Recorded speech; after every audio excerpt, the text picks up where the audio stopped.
Hey guys, Shooting Pupon here. Hey, video we're gonna do today is on this little guy right here. This is our Phoenix Arms HP22A, little 22 semi-automatic. Before all the safety sallies get started, there we want to show you that the magazine is out. Our chamber is clear, so we're good to go. Okay, now it is a hammer-fired gun. It is a little 10-round mag. They do make an extended mag version of these where it extends out a little part of where you have the room to put your pinky on there.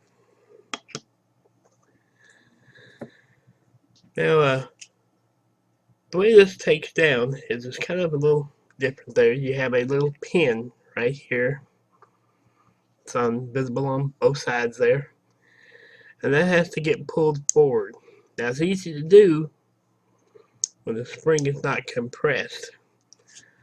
But to open this up, you have to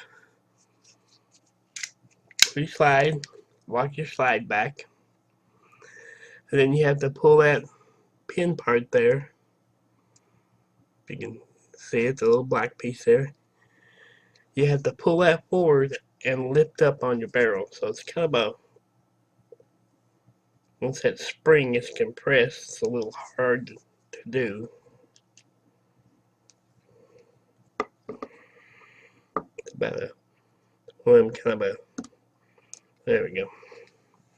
Almost a three-hand operation. I pulled up with both hands here, and then you raise the barrel up. And you just keep lifting the barrel, and it'll come right on out. Okay. So there's a little pin in there. Well, probably not gonna be able to see that really good. Let me crank my light on here. There we go. Give us a little more daylight to work with. Okay. So if you look in there, there's that little pin right there. And that's what that little part of that barrel right there fits under. And it just rocks down. And a little pin, if you can see here, is your recoil spring. And it's held in place with this little slide pin. This is what you have to slide forward to get it to come out. So when you go to release this slide, you want to put your finger over this to keep that spring from popping out. Just move it forward. Then you can let this just slide up. And you got your recoil spring. And the whole pin assembly comes out there with the spring on it. Okay, now there's a little bar right here, a little black bar right there. That's what that slides under when it goes back in. So you got to make sure that that little fourth piece there slides up under that piece. Okay. Now, I don't know what's going on with my camera. That's kind of glitchy there, so bear with me. Alright. So what we do is we're going to use some of our Remington rim oil.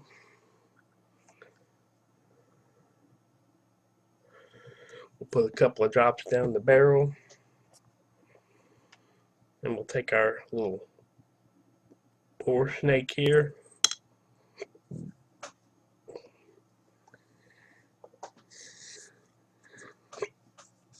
Run it through the barrel. And you can run it through a couple of times there, get it good and cleaned out. And we'll take our rim on. I just use little Q-tips here.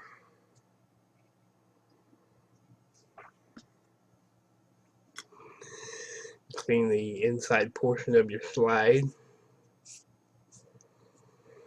I clean the part where the firing pin is. Clean the front part of it where the ejector is. And I put a little coating on the inside of the slide there just to make it function a little better. Now your little piece here, and then your spring just sits on that. Grease that little piece good. I grease the underside of this because that's what slides on this track here. Okay, you also put a little lubricant on there. It's going to help that slide a little better. Okay, you grease up underneath that little pins there. And then I'll just do the back side of the barrel here, the underside of the barrel. This little lip right here in the front, that's where this little piece catches right here, and that's what holds your barrel in place. Okay, so I just put a little loop here and on our feed ramp.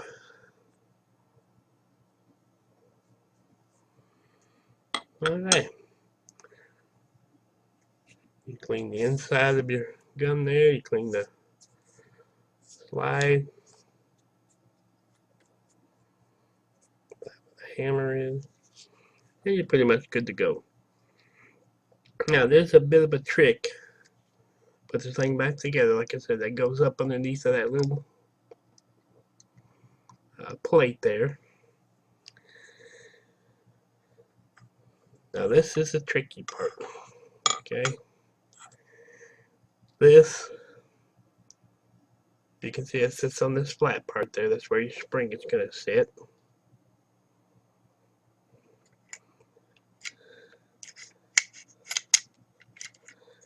And you got to kind of hold that spring down. You can take your fingers. Some people use a little popsicle stick. You just hold that spring down.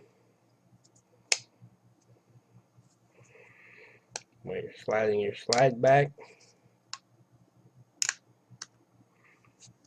get your slide locked in place there. Okay, and that's so you can see our spring is now compressed in there. Throw a little bit more grease on there. Okay, and then our barrel's ready to go back in. And we'll put a little bit of lube here on the side of the barrel that goes down in there. Now remember, this is going to sit down in on that pin.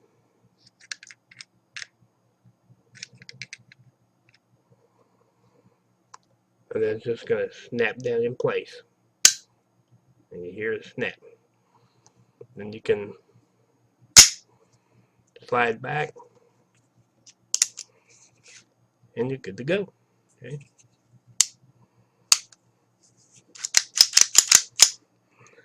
Now, what I recommend doing with these is when you go to the chamber the first round, is go ahead and pull your hammer back. It's going to make doing that slide a whole lot easier. The hammer spring is pretty tough. You're going to do it with the hammer down. It's a little tougher that first round there. Okay. So if you just pull that hammer back first, slide's a whole lot easier to manipulate there. Alright. Now we got a couple of features on this thing. This thing is loaded with some safeties. You got your mag release right here. You have your safe and fire right here. This is also acts as your slide stop. And you can see it on there. We did paint it. It says red for fire. Painted it white for safe. Okay. And what you do is when you put that up, it won't let you cock the trigger. It won't let you move the slide. Okay. You also have a firing pin safety here. When it hammers down, it won't fire the chamber even if the round is in there. Okay.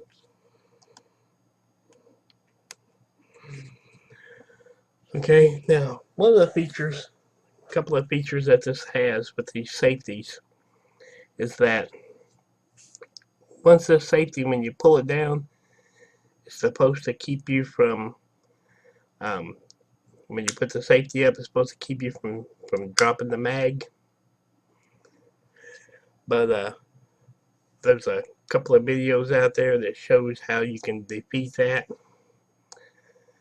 and kind of disengage your mag release safeties there so that you can take it out, even with it in there. Because it is kind of a pain when it chambers one back. You can't drop the mag until you pull that back, pull that safety out, and then change the safety and then drop the mag. So it's kind of a pain when it's coming to changing your mags out there. So a lot of people disengage that particular safety. Alrighty, so this is our Phoenix Arms 22 long rifle. They make these in a 25 auto.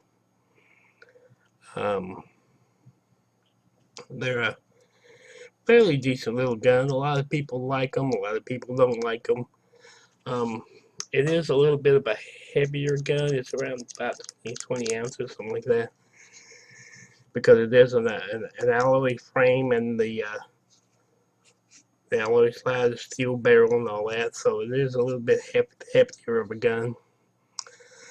They do make a what they call a deluxe range kit that comes with a 5-inch barrel. And like I said, the extended mag, because when you put your hand up here, you don't get your pinky on there. It comes with the extended mag to where it sticks out further, where you got a pinky rest there. And these are fairly decent little guns. They have some of them listed that have some problems with them, but like I said, you can go in there and you can kind of polish these internals a little bit. There's a spring kit that you can get in to lighten this trigger pull. This one I measured it, it's not bad. It's around 4.5 pounds, somewhere around there. It's not too bad. That's it is a single action only gun. Okay? Notice you pull the trigger, it doesn't move the hammer, so it is a single action only. It does have an adjustable rear blade sight. If you can see that on the back side there. And it's got a screw adjustment here that adjusts for windage. It is a fixed front sight. As you can see, we put a little paint on the front end there to highlight it, make it stand out a little better. Okay. They make different grips for these. You can get different colored grips and the wood grips, that kind of thing. Now this is it's a satin nickel finish. It does come in the blued version or the black version. It is plastic grip handles, and you can get Talon grip handles for these as well. It does have, like I said, they do sell a little kit for the trigger spring and the recoil spring, different things that you can get to improve the performance of this little guy. And it's a good little plinking gun, little fun little gun to shoot. We're gonna take it to the range tomorrow there and see how she does. And I don't recommend this as your primary carry, just for the purpose of being a 22 and being a little heavier and things like that. It would make a good backup gun, like you want to keep some in your ankle holster there, something like that, or a good spare gun to have in your car, in your console, glove compartment, something like that, just to have a little backup. It is a good little plinking gun, fun little gun to shoot. Like I said, it does come with you can get a 5-inch barrel for a little more accuracy. So there is some upgrades available for this guy. These guys have been out for several years. There was the HP22, and now this is the HP22A. It's basically same exact gun. Um, and they're relatively cheap. They used to be for between 100 to 130. Now they range from around 150 to 200, somewhere around there. And prices have gone up on everything. But all in all, like I said, it's not super high quality that you would get in like a Glock or Smith & Wesson, something like that. You're not talking several $100 gun. You're talking $150, $200 gun. Okay, so you don't expect the same kind of quality, but it is a good little cheap gun. Alrighty, guys, I'm shooting for fun. Thanks for watching.